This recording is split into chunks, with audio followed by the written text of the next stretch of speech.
საღამოშვიდობის ქალბატონო ინგა მივესალმები თქვენ სტუმრებს, გილოცავთ ნაგვიანებად მთავარანგელოზობას. შეფასება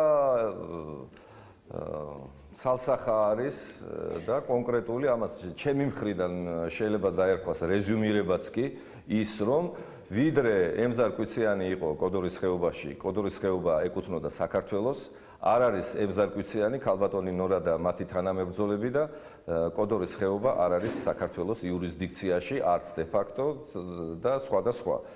საერთოდ ძალიან გულსატკენია, როდესაც დღევანდელი ჩვენი ხელისუფლება რაღაც უნისონში მოდის წინა ხელისუფლების ნაციონალური მოძრაობის თელრიგ მიმართულებებთან დაკავშირებით. საუბრობ ჩვენ ეროვნულ გამთლიანებაზე და რაც თორია ტერიტორიულ მთლიანობაზე და ის ვინც თავი დადო ტერიტორიული მთლიანობის გამყარებისათვის და ქვეყანას უნაჩვენებდა ამ ძირძველ ქართულ კუთხეს, რაც საქართველოს არსებობს შველი წელთაღრიცხვიდან დაწყებული ისტორიულად უცხო ქვეყნის ჯარისკაც ფეხი არ დაუდგავს, კაცმა რომელმაც ეს გააკეთა ემზარკვიციანს გულისხმობ, ის ადამიანი არის მოკვეთილი და მიუსაჯეს 12 წელი და მერწმუნეთ რომ ეს 12 წელი დღევანდელ ხელისუფლებას მოუტრიალდება ძალიან ცუდად თუ სერიოზულად არ იქნება გათვალისწინებული სასამართლო ხელისუფლების მხრიდან და საერთოდ საზოგადოების მოთხოვნა თქვენ ინტერაქტიულ გამოკითხვასაც თუ ნახავთ და ინტერნეტ სივრცესაც სხვა არის. ეხლა მე კიდევ ერთი მინდა თქვა. არა, მე უნდა გკითხოთ თქვენ ერთი.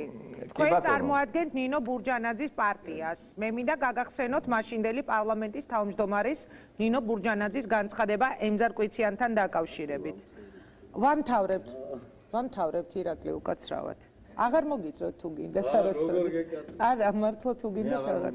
მე პრაქტიკულად დარწმუნებული ვარ, რომ კვიციანის აზრს კოდორის გმირი მოსახლეობის დიდი ნაწილი არ იზიარებს. ეს ნინო ბურჯანაძის მაშინდელი განცხადება, იგი ასევე ხაზს უსვამდა იმას, რომ კვიციანის განცხადებები ქვეყნის ინტერესებთან წინააღმდეგობაში მოდის.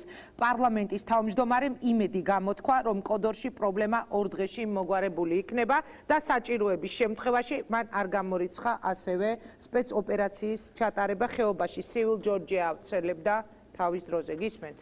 იცით, ეს არის თქვენს მიმართ არა, მაგრამ აბსოლუტურად კონტექსტიდან ამოგლეჯილი ციტატა, ციტირება, იმიტომ რომ იქვე დასაწყისში არის ნათქვამი, რომ მე ძალიან კარგად ვიცნობ ემზარკვიციანს, მე არ მჯერა ის, რაზეც არის საუბარი და მე მზათა ვარ პირადად ავიდე კოდორის ხეობაში, ვესაუბრო ემზარკვიციანს და დარწმუნებული ვარ, რომ იქ არის გაუგებრობა, პრობლემები არ იქნება, მე იქ ტყვიას არავინ არ მესulis და ყველა პრობლემა მოიხსნება, მაგრამ მაშინ მას ჰქონდა საუბარი იმდროინდელ პრეზიდენტთან, რომელმაც კატეგორიული წინააღმდეგობა გამოთქვა ამ ქმედებისა და რაც გააკეთა თქვენთავად კარგად მოგეხსენებათ. ეხლა მე ერთ თუ შეიძლება გარდა იმისა, რაც თქვენ მოკლედ, ძალიან მოკლედ. კი ბატონო, პოლიტიკური დევნილი და ის 9 წელი, სადაც მე სხვადასხვა ქვეყანაში წასული ვიყავი, ერთხელ გადავიკვეთე ჩემს მეგობართან და კოლეგასთან, როცა ისიც ასევე ძებნილობაში იყო ემზარკვიციანი და მე მინდა კიდევ ერთხელ ხაზი გაუსვა იმას, რაც დღეს მაინც და მაინც არ გამოკვეთილა. ემზარკვიციანის გარეთ გამოშვება არ უნდა ძალზედ ბევრ ვინმეს, განსაკუთრებით ნაციონალური მოძრაობის წარმომადგენლებს და აი მათ მხარდამჭერებსაც კი უცხოეთში. ხელისუფლებაში 2 წელზე მეტია ოცნებაა, ბატონო გიგლა. ჩვენ ლაპარაკობთ იმაზე, რომ ხელისუფლებაში არის ნაციონალური მოძრაობის აქტიური წარმომადგენელი უზენაესი სასამართლოს თავმჯდომარე ბატონი კუბლაშვილი. ამასაც უნდა დავიწყეთ და ემზარკვიციანს შეუძლია თქვას, ვინ გასცა ბრძანება, ვინ გადაწყვიტა ამ ოპერაციის ჩატარება, რომელი გენერალი რას აკეთებდა და სად გაიყიდა და სად აორთქლდა ის 26 კამაზის ამერიკული იარაღი, რომელიც იქ იყო. ემზარი წავიდა და ნაციონალურ მოძრაობას სადაორთქლა და გაყიდეს ამათ კონტრაბანდის გზით თავდაცვის სამინისტრომ.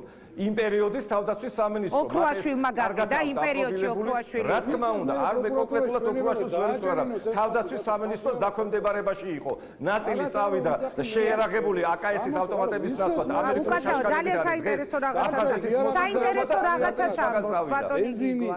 დიდი მადლობა ბატონო გიგლა გადაცემაში. ამიტომ ემზარკვიციანის გამოშვება ბევრს არ უნდა და მას უნდა მაქსიმალურად ხარი დაუჭიროთ ჩვენ. დიდი მადლობა რომ მიიღეთ გადაცემაში მონაწილეობა.